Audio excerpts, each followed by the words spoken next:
Ethereum is going to $15,000 this cycle, and here are three simple reasons why Ethereum is still undervalued compared to its full potential for this cycle, and the factors, the catalysts that could drive it up to $15,000. Let me show you this chart here to get started off. This shows that Ethereum could go up to $15,000 a cycle. This is the Fibonacci retracement tool, and the 3.618 level is the target, which is currently right around $15,000, about $15,300 to be more precise. Oh, but Lark, that's just some hocus pocus on your charts that you drew there, buddy. Oh, really? Well, here is the chart for the Fib extensions from the last cycle. Ethereum got almost to the dollar. Almost to the dollar to the 3.618 line. The orange arrow here highlights the peak price in the 3.618 Fibonacci line. That's some crazy shit. You paying attention yet? Good, because now I'm going to tell you how it's actually going to happen, what the catalysts are going to be. They're going to take it up to that $15,000 price point. First, we need to talk about Coinbase, and more specifically, Base Chain, the big thing in crypto right now. You've probably heard about it. This is quickly becoming one of the major meta stories, trends, narratives of this cycle, the place where the money is made, okay? And the users are going, and the total value locked going, and the money is going. The real story about Coinbase's Base is that they're about to open the floodgates to the Base chain via their smart wallet. Coinbase has 120 million customers, and every single one of them will need to buy ETH in order to do anything on Base. And most people probably won't just buy $5 worth of Ethereum. And while things like meme coin Brett, for example, or Aerodrome Finance are probably still pretty gosh darn undervalued as direct Base plays, the big picture here is that Base is a huge value driving mechanism for Ethereum itself. If you don't want to get on Base, you probably should consider doing it if you haven't already. But if you don't want to, fine. Just holding Ethereum gives you exposure to everything that Base is doing. And it also gives you exposure to every other layer 2 and what they're doing. Arbitrum, Linea, ZK Sync, etc. Bullish and all that stuff, hold ETH. If you believe that layer 2s are going to be huge, more broadly beyond just the bullish hype of Base itself, then just buying and holding Ethereum gets your foot in the door for the entire layer 2 narrative that's taking off. But Base specifically is the biggest single onboarding event for Ethereum on-chain users that we will likely ever see. Certainly the biggest one that's happened ever so far. A once-in-a-chain liquidity event, one might say. This is the Bitcoin ETF, but for Ethereum users. Now, before I break down Restaking and the ETF, which are two major catalysts, I want to let you know about the Wealth Mastery newsletter, the best and the most alpha-packed newsletter in the cryptocurrency industry. My team and I spend about 40 hours a week writing this bad boy so that you can get what you need to know in a short, compact, info-dense email that you can read on the train to work or over your morning coffee or while you're taking a crap, wherever you want to read it. It's fine, guys, okay? You can get the latest on airdrops, meme coins, DeFi, altcoins, and much, much more. You can join 120,000 plus weekly readers for free using the link down below in the description or the pinned comment on X, and let me and my team help save your time and find the latest happening in the market, the latest alpha for you. Now let's talk about restaking. Long-term restaking Ethereum, possible house of cards that could lead to a massive deleveraging event. But during the bull run, probably a massive driver of value for Ethereum.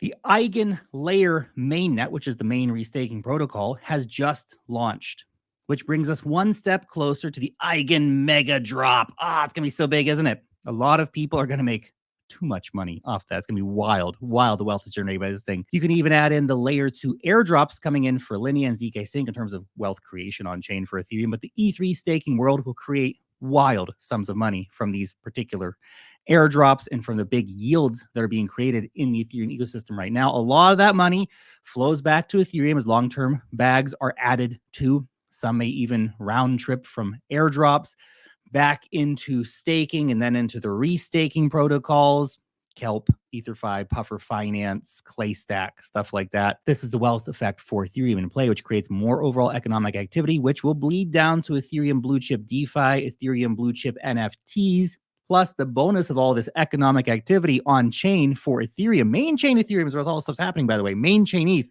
dirty, disgusting fees, right? That means more demand for ETH, more burning of ETH.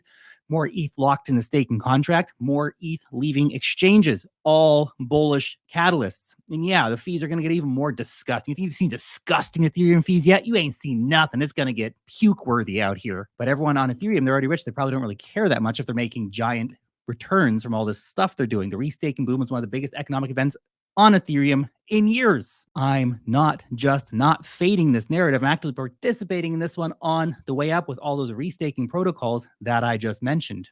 EtherFi being the biggest one right now. The third insane catalyst that will drive Ethereum to $15,000 this cycle is the ETF, which, by the way, largely expected to get denied in May. So then WTF am I talking about? Why is this a bullish catalyst, Lark? Well, you need to understand the big picture here. What's actually going on? This is Black freaking Rock trying to get an Ethereum ETF.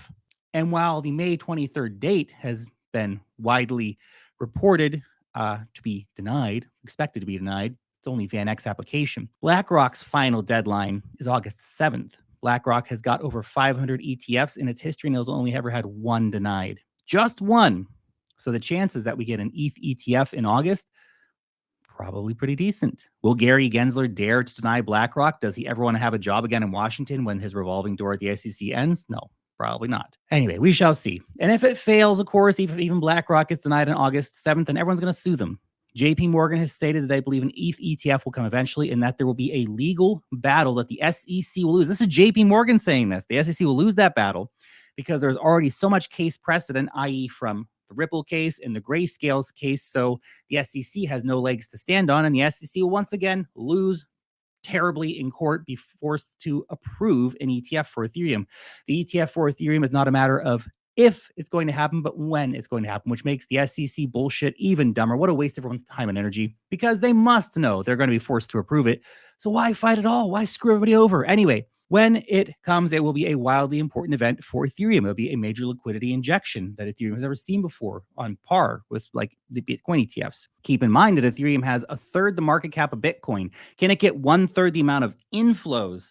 Well, if it did, then we would see $4.3 billion flowing into Ethereum in just the first 100 days, which would equal to 1.5 million Ethereum at the current prices. That is some huge demand, considering that on-exchange balances for Ethereum keep falling. The burn has Ethereum issuance in the negative right now. Layer 2 demand is rising all the time, especially from Base. And about a third of the total amount of all Ethereum is currently staked in the staking contract, which has a 2-year plus exit queue to get all the ETH out of it. Now, I'm not a math doctor, guys, okay? You may have noticed, not a math doctor. But those factors right there, I'm pretty sure equal MOON. That spells moon. It's pretty damn bullish. And it could be enough to drive Ethereum up to that $15,000 price target this cycle. Now, does that mean Ethereum is the best risk-reward asset in crypto right now? No, obviously not. For slightly more risk, coins like Avalanche could maybe reach $500 this cycle, which is a 10x compared to the 3.5x potential for Ethereum. Perspective, right? But if your ETH bags are already packed, then you are probably going to have some exciting price action to look forward to as the Ethereum catalysts continue to heat up the price of Ethereum over the coming months. And to be clear, you can still buy Ethereum. It's still going to give that 3.5x if we get to the 15K price target. And while you're waiting for that to happen, you can restake your ETH and earn all kinds of airdrops and stuff. So it's not to say buying Ethereum is a terrible idea or something like that. It's just that the reality is it's such a big coin already, and there's lots more juicy opportunities otherwhere in the crypto space where you could have much bigger returns, but for higher risk. Anyway, thanks for watching.